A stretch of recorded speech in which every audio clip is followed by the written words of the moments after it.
Wala na nga kaming tahimik nga kami. We were giving you the moment. Sa inyo na yung February 11. At sa amin ang February 13. You have the moment. Pero bakit tayo tinitira? Ibig bang sabihin, takot sila sa atin? Kami daw, yung aming team sa PDP, ay para nagbibinta lang daw ng suka, tapos binigyan ng COC? Anong tingin nyo kay Atty. Hinlo? Abogado yan! Atty. Jimmy Bunok, abogado yan! Ang tanong, minamalit niya nagtitinda ng suka. Ang tanong ng karamihan ngayon, ano ba natapos ni PBBM? Graduate po ba siya ng ano? Hindi po ba? Samantalang lumaki lang naman siya o nakilala lang naman siya bilang Marcos siya dahil yung tatay niya nga naging presidente. Pero kung sabihin na natin mga tagapanood, kung hindi naging presidente yung tatay niya, ano po ba si PBBM? Baliwala. Isang masayang puso po sa ating lahat mga tagapanood. Happy Valentine's po sa lahat ng mga may kapartner dyan at may mga kadate. At Happy Valentine's din po sa mga walang jowa, walang asawa. Huwag po kayong mawalan ng pag-asa. May darating din po para sa inyo. Ang mahalaga, kayo ay masaya. Ako po ang inyong lingkod, Tagapanood TV. Welcome back po dito sa ating YouTube channel at Facebook page. Ngayong araw po, pag-uusapan natin yung restback ni Senator Bato sa ginawang pagpaparinig ni PBBM nung kanilang proclamation rally nung February 11. Ngayon po, anong February 30 naman po, kahapon lang mga tagapanood, proclamation naman po ng PDP Laban na pinangunahan po ng dating Presidente Rodrigo Roa Duterte. At dun nga nabigyan po ng pagkakataon si General Bato na magrebatal po, magrebat doon sa sinabi ni PBBM patungkol doon sa nautusan lang daw bumili ng suka, nabigyan na po daw ng COC para kumandidato po mga tagapanood. At doon nga basag na basag po si PBBM sa mga sinabi ni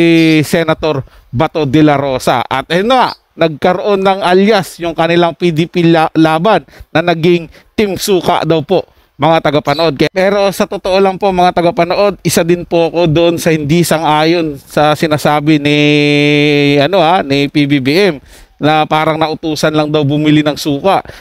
Pwede ng kumandidato. Lahat po ng tao dito sa Pilipinas o kahit sa buong mundo, may karapatan po yung kumandidato pagka gusto nila. Yun nga lang, hindi sila nabibigyan ng pagkakataon dahil siyempre, ang takbo kasi sa politika, nangangailangan niya ng budget. Kaya kung wala kang kakayahan, hindi ka talaga mabibigyan ng pagkakataon. Pero katulad nila Senator Bato ngayon at yung mga kasamahan niya, maging si Manny Pacquiao na maraming nagsasabi na yun ang pinaringgan, may kakayahan na po silang tumakbo ngayon at magserbisyo sa ating bansa. Kung pipiliin po sila ng taong bayan at manalo po sa pagiging senador. Kaya wag na natin patagalin to mga tagapanood. Simulan na po natin ang ating reaction video sa araw na to. Let's do this! Alam po ninyo, noong Sunday, February 11, official first day of the campaign period, wala po tayong ginawa. Pinauna natin yung kabila. Sige, mag-proclaim kayo dyan. Kami, mga dihado mga kami, dito lang kami mamaya after 2 days. Today, 13 kami mag-proclamation. Hinayaan natin sila. Ang ginawa namin ni Atty. Jimmy Bunok, pumunta kami sa simbahan sa Lourdes Church dito sa Quezon City.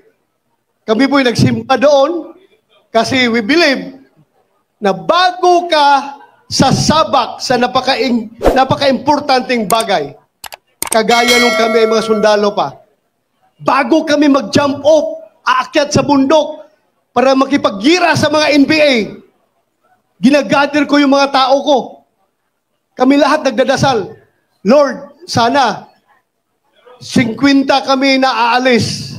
Sana 50 rin kami makakabalik dito sa aming kampo. Yan ang palagi naming dasal. Na sana, Lord, bigyan mo kami ng lakas, presence of mind, para hindi kami matalo sa gira na ito. Kahit na ilang libong NPA yan, talagang uupakan namin yan, hindi kami atras. Basta nandiyan ka lang, Lord, huwag mo kaming iwan. Yun po ang dasal namin. Kaya, February 11 was a very special date for us. Kaya kami ni Atty. Jimmy Bundok, we decided to go to church. Nagsimba kami at humingi ng blessing kay Lord na sana, Lord, yung aming campaign period, kaming lahat ng team PDP Laban, team PDP Laban Plus, kasama yung aming mga adopted members ng aming partido, sana po bigyan mo kami ng lakas, bigyan mo kami ng magandang kalusugan para matapos namin yung aming kampanya. So, despite of that, sila'y nauna, wala nang ginawa, kundi puro patira ng tira sa atin. Wala na nga kaming tahimik. We were giving you the moment. Sa inyo na yung February 11 at sa amin ang February 13. You have the moment. Pero bakit tayo tinitira? Ibig bang sabihin, takot sila sa atin? Ha? Isang na indicator dyan. Kasi kung insignificant opposition tayo, bakit ko pakialaman kung sino-sino yan sila? Bahala kayo dyan, mga insignificant kayo. Pero the mere fact that the knowledge that the President of the Republic of the Philippines ang tumitira, ibig sabihin, we are somebody. Di ba? Ano ibig sabihin yan? Gusto ko lang sagutin. Ito, sagutin ko lang. In fairness, in fairness sa lahat ng mga mahihirap na lumaki, nagbibinta ng suka na kagaya ko.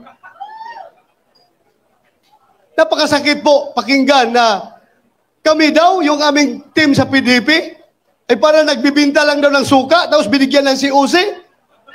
Anong tingin nyo kay Atty. Hinlo? Abogado yan! Atty. Jimmy Bundok, abogado yan! Atty. Rodriguez, abogado yan! Atty. Marcolita, abogado yan! Totoo yan mga tagapanood. Ako'y naniniwala sa sinabi ni Senator Bato na dahil nga tinitira sila, talagang at sinisiraan sila mga tagapanood ng ating Pangulo. May takot nga talaga. May takot yan sa PDP Laban.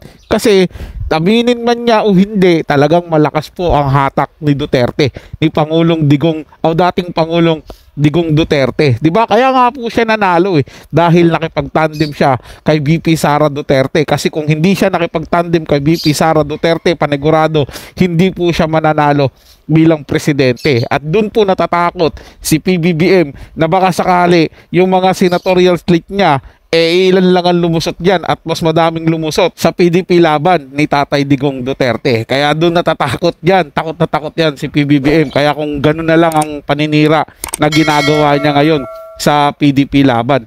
At isa na doon sa tinamaan sa sinabi niya yung kay Manny Pacquiao po mga tagapanood Kasi siya lang po yung may patalastas na inutusan ng nanay bumili ng suka. Siya lang po yung mga gano'n. Tingnan mo naman yung pakilala niya kay Manny Pacquiao. Nilayo niya sa ibang probinsya, nilagay niya sa Bukidnon. Alam naman po ng lahat na taga Jensan po to si Manny Pacquiao mga tagapanood. Doon pa lang laglag na kagad yung isa niyang kandidato. At di ko nga maintindihan kung bakit si Manny Pacquiao sumama pa dyan sa kay PBBM taga Mindanao siya Dapat ang kinampihan niya po yung taga Mindanao din na Tatay Duterte.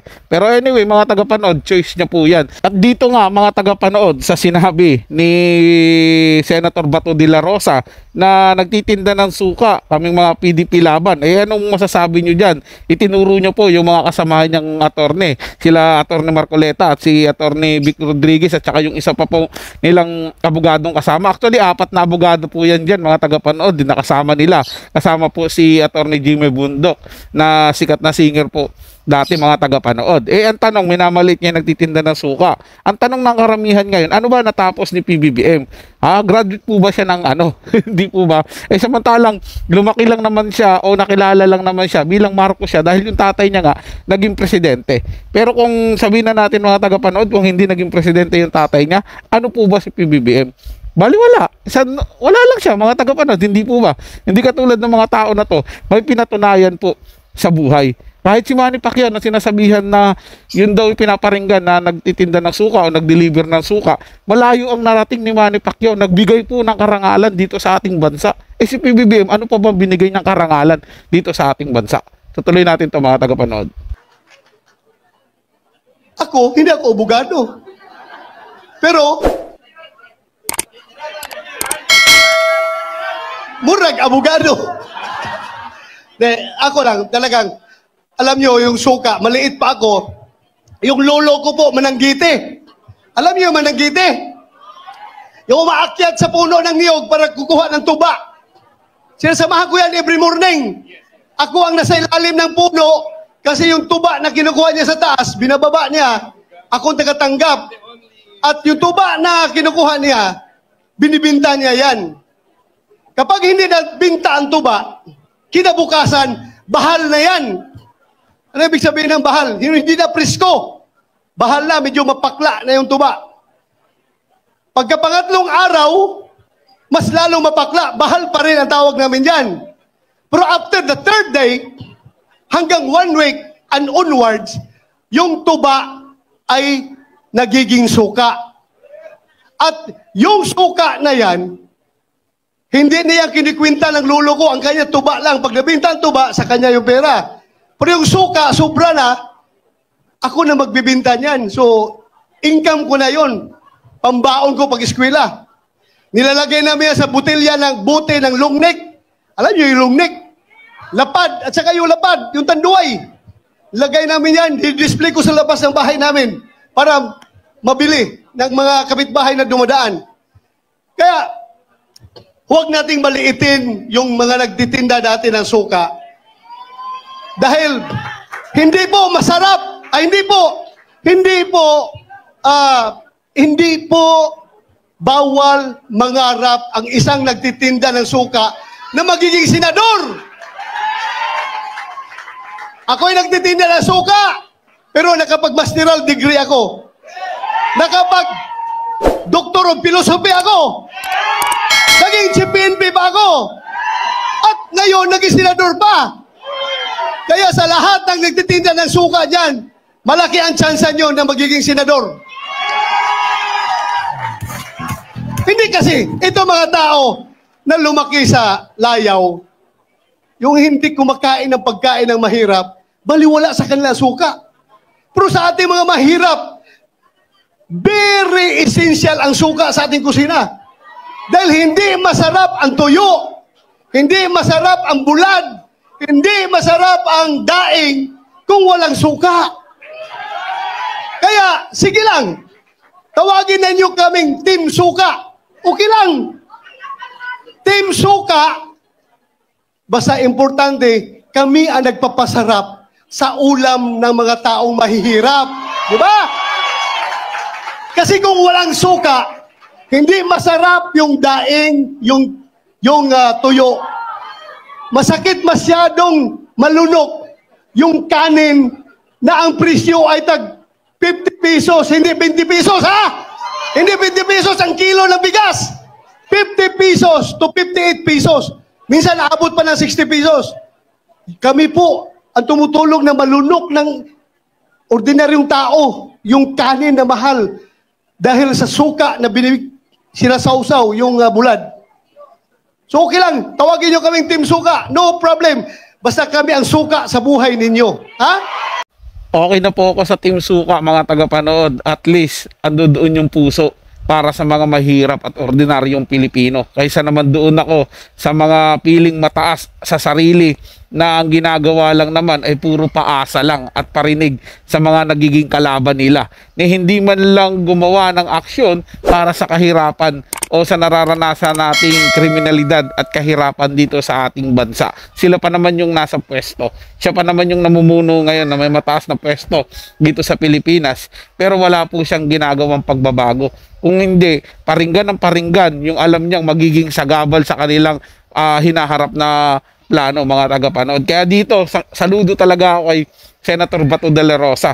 Kasi syempre, hindi lang niya basta nirebat yung sinabi ni PBBM patungkol doon sa parang nagtitinda lang daw o nagdi-deliver lang daw ng suka na pwede ng kumandidato. Bagkos, nabira niya rin po nai-rebattle niya po, nabira niya ng maayos yung pagbalik na pinangako ni PBBM yan, na pabababain niya sa 20 pesos yung bigas. Pero anong nangyari mga tagapanood?